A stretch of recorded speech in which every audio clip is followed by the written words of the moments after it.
L'épreuve scientifique est l'une des deux épreuves d'admissibilité du concours KERPA, agrégation interne des SVT.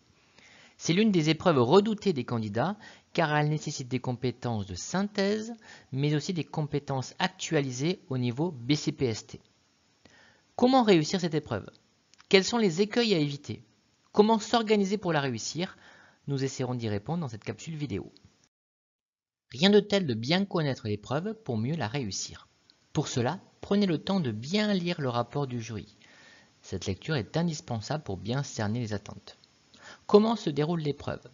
D'une durée de 5 heures et de coefficient 1, elle porte sur le programme du collège, du lycée, des classes préparatoires du niveau BCPST. Elle a pour objectif l'évaluation de la maîtrise des savoirs disciplinaires, mais aussi des méthodes et des démarches scientifiques.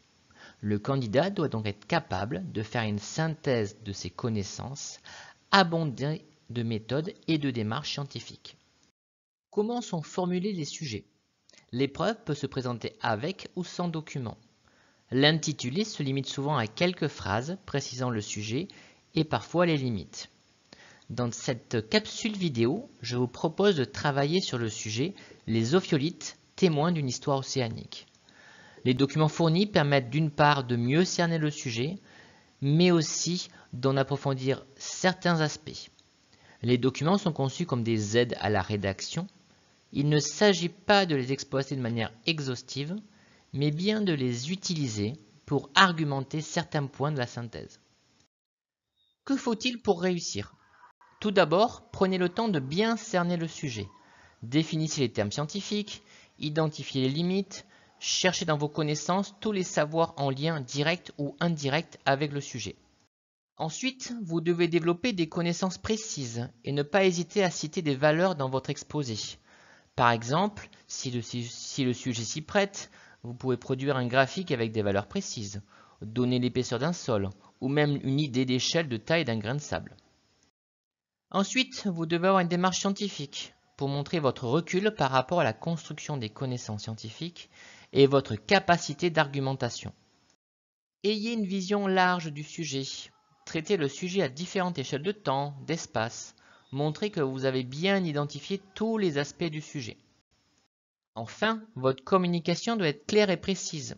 Vos schémas ont ainsi des titres et des légendes, mais aussi votre rédaction doit être sans faute d'orthographe et de grammaire. Prenons donc le sujet, les ophiolites, témoins d'une histoire océanique. Il est attendu une introduction, un développement et une conclusion. Comment bien rédiger une introduction? Que devez-vous préciser en développement? À quoi va servir votre conclusion? Votre introduction doit permettre de définir le sujet, ses limites, son intérêt, mais aussi le cheminement de votre démarche. Ainsi, définissez précisément les termes du sujet. Contextualisez le sujet et son intérêt scientifique. Indiquez la problématique et amorcez votre plan. Dans l'introduction, il faut penser à bien définir le sujet, les limites, son intérêt et surtout indiquer le cheminement de votre démarche dans le développement. Je dois donc définir d'abord les termes du sujet. Si je reprends le sujet des ophiolites, témoins d'une histoire océanique, il faut d'abord définir le terme ophiolite. C'est un ensemble de roches magmatiques, basalte, gabbro, péridotite, qui appartiennent à une portion de lithosphère océanique. Témoins d'une histoire, c'est-à-dire que les ophiolites sont des indices d'une histoire passée. Le terme océanique est aussi à définir. Nous allons prendre la définition d'un géologue. C'est une vaste étendue de globe terrestre couverte par de l'eau de mer et dont le plancher est constitué de lithosphère océanique. On va donc exclure les plateformes continentales qui sont les extensions du continent. Dans un second temps, il faut identifier l'intérêt du sujet. En quoi l'étude des ophiolites est-elle importante pour l'homme? Je vous conseille toujours de rechercher des intérêts économiques, géopolitiques ou sociaux au-delà de la simple connaissance scientifique. Ici, mieux comprendre les ophiolites et prédire leur position en étudiant l'histoire de l'océan permet de mieux géolocaliser des gisements de métaux se formant au niveau de la lithosphère océanique. Vous trouverez de nombreux sujets sur Internet qui présentent le cas de l'ophiolite du Chypre. Dans un troisième temps, il faut bien cerner le sujet. Je vous propose de partir du cycle de Wilson, débutant par le rifting et finissant par la fermeture de l'océan. Les ophiolites apportent des informations sur l'étape de l'expansion océanique. Le terme au pluriel s'explique par la diversité des ophiolites retrouvés sur le terrain. Alors pourquoi tant d'ophiolites différentes? Tout simplement parce qu'il y a des origines différentes. Enfin, les ophiolites sont aussi le temps des indices de l'évolution de la lithosphère océanique, avec notamment la circulation des fluides hydrothermaux à l'origine des fameux gisements de métaux. Dans un dernier temps, il faut poser une problématique qui sera le fil rouge dans votre développement. Je vous propose ici de prendre la problématique que nous apporte l'étude des ophiolites dans la compréhension de l'histoire des océans. Après l'introduction, il faut maintenant construire le développement, qui présente les idées permettant de répondre à la problématique. Il faut des parties clairement identifiées, grand 1, grand 2, grand A, grand B, et des titres qui répondent à votre problématique. Il faut une démarche naturaliste, une démarche scientifique, avec des illustrations qui sont pertinentes. Évidemment, une rédaction qui soit rigoureuse, avec des termes scientifiques qui soient adéquats. Et surtout, votre développement doit traiter tout le sujet dans sa globalité. Vos parties doivent être donc clairement identifiées sur votre copie, avec les grandes parties, grand 1, grand 2, mais aussi les grands A, grand B. Pour savoir si votre partie n'est pas hors sujet, vos titres doivent être les réponses à votre problématique que vous développerez ensuite par la suite. Vous devez avoir une démarche naturaliste et maîtriser les démarches scientifiques.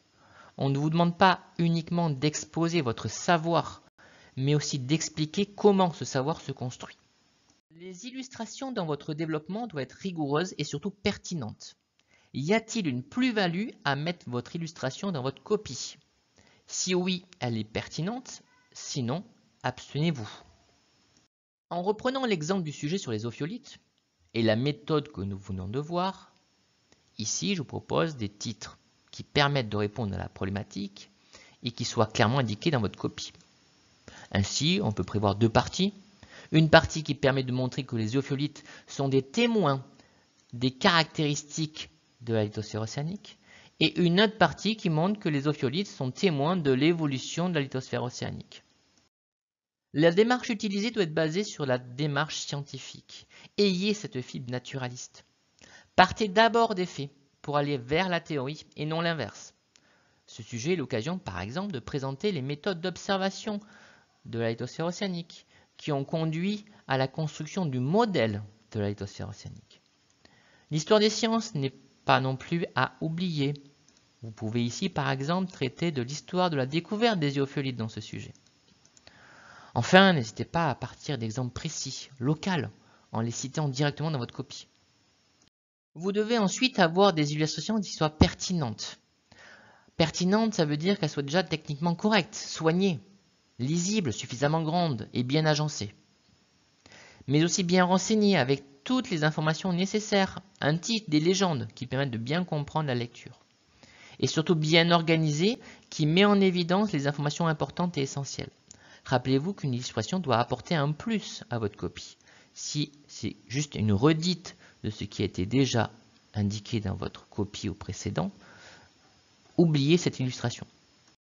Évidemment, dans votre développement, utilisez les termes scientifiques adéquats et surtout ne faites aucune erreur scientifique qui puisse vous pénaliser.